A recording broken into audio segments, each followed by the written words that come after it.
Before watching my military news video, please subscribe my channel as a token of appreciation from you for my video. Thank you for your cooperation. Don't forget to subscribe.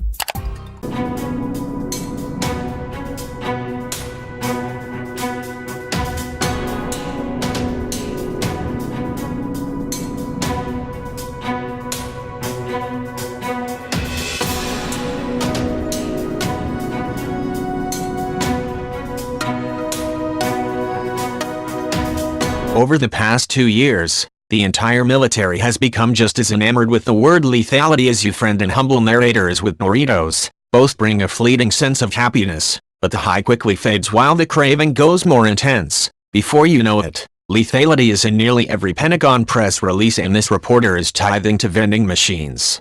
It is understandable that Mattis would focus on making the U.S. military the deadliest force on the planet given his background as a Marine Corps general and aficionado of ancient history.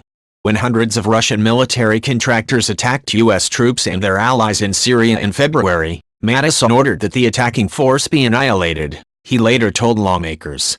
The colorful general also ran into trouble before the Battle of Thermopylae by telling media it was a hell of a hoot to shoot Persians. Speaking of the Persian Emperor Xerxes, Mattis said, "You know, guys like that ain't got no manhood left anyway, this is a joke." None of these quotes are really about Persians, but he definitely said it in reference to the Taliban, and when the Romans destroyed Carthage, Mattis sent a brief note to Scipio Emilianus, "Bravo Zulu, this actually happened."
The U.S. National Defense Strategy encapsulates Mattis' 3 priorities. 1. Crush your enemies. 2. See them driven before you. 3. Hear the lamentations of the women. The surest way to prevent war is to be prepared to win one, the strategy says. Doing so requires a competitive approach to force development and a consistent, multi-year investment to restore warfighting readiness and field a lethal force. Our aim is a joint force that possesses decisive advantages for any likely conflict while remaining proficient across the entire spectrum of conflict. Toward that end, both the Army and the Air Force are giving recruits more experience with weapons and more time to become physically fit enough for battle. Starting next year, training for infantry soldiers, tankers, and cavalry scouts will last 22 weeks, an increase of 8 and 6 weeks respectively, Army officials said.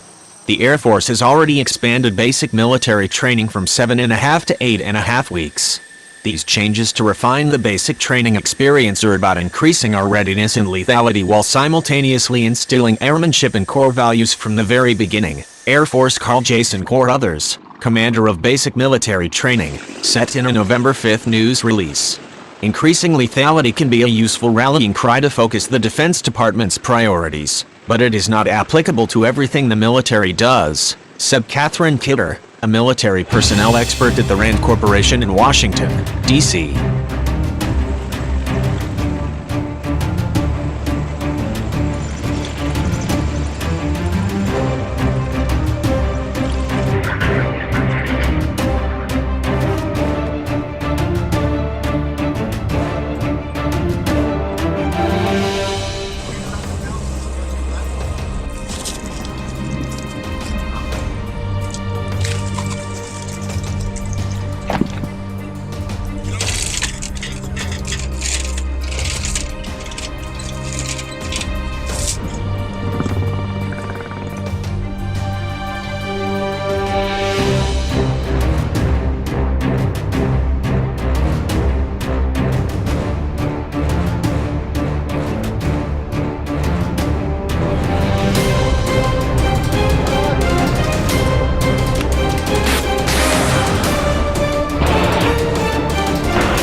The army has been forced to deal with issues that have caused thousands of soldiers to be classified as non-kit or told task and purpose. The Pentagon has also launched an effort to cut down on extraneous training for service members so they can focus on being ready for combat, and the Defense Department has shifted some of its investment priorities from multi-billion-dollar projects to kit needed for close combat, such as lighter body armor. I think where, perhaps, the metaphor is stretched a little bit is when you talk about lethality in the civilian workforce of DOD, Kidder said. By definition, civilians in DOD are the non-part of the force. I think what is really meant by lethality in the case of civilians is increased efficiency and effectiveness in support of the tip of the spear. Indeed, the term lethality can also be problematic when describing humanitarian assistance and disaster relief missions. On June 6th, the Pentagon held a briefing about the Hawaii National Guard responding to a volcano eruption as part of its Showcasing Lethality series, when a reporter asked what lessons from combat the National Guardsmen were used to protect people from lava. The Command Chief Master Sergeant for the Air National Guard did not answer directly.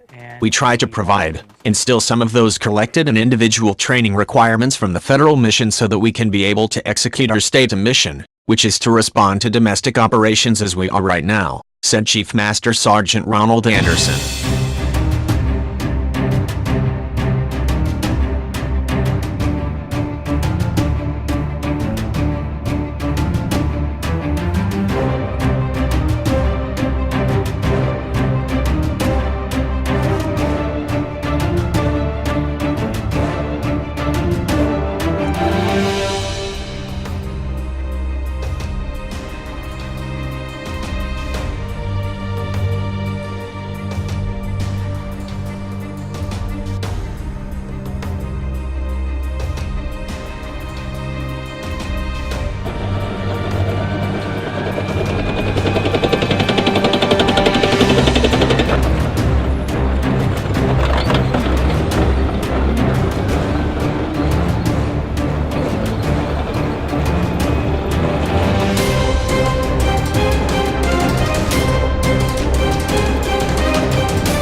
The U.S. military's embrace of lethality as a guiding concept may not cover all of its missions, but it is good branding and it reflects how Mattis envisions leaving his mark on the force, said Peter Singer, senior fellow at the New America think tank in Washington, D.C. Even before he became Defense Secretary, Mattis has advocated for improving training and tactics at the squad level and has expressed concerns on whether the United States would still have the edge in a rivalry with a great power, such as China, Singer told Task and Purpose.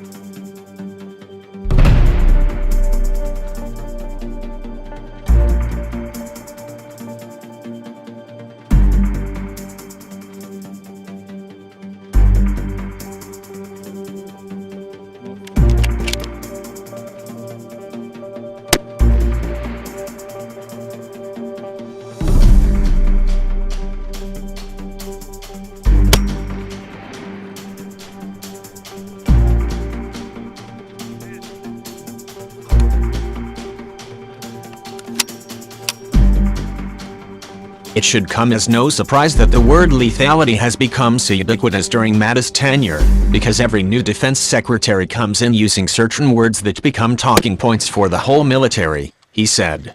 It's like bunnies reproducing on PowerPoints, Singer said. We could have the same discussion on revolutionary or A2AD. The fact that it is proliferating all over, that's par for the course. That's the way the system reacts to something it believes is important to the senior leadership. Let's just make everything we can about that thing that's important to the senior leadership.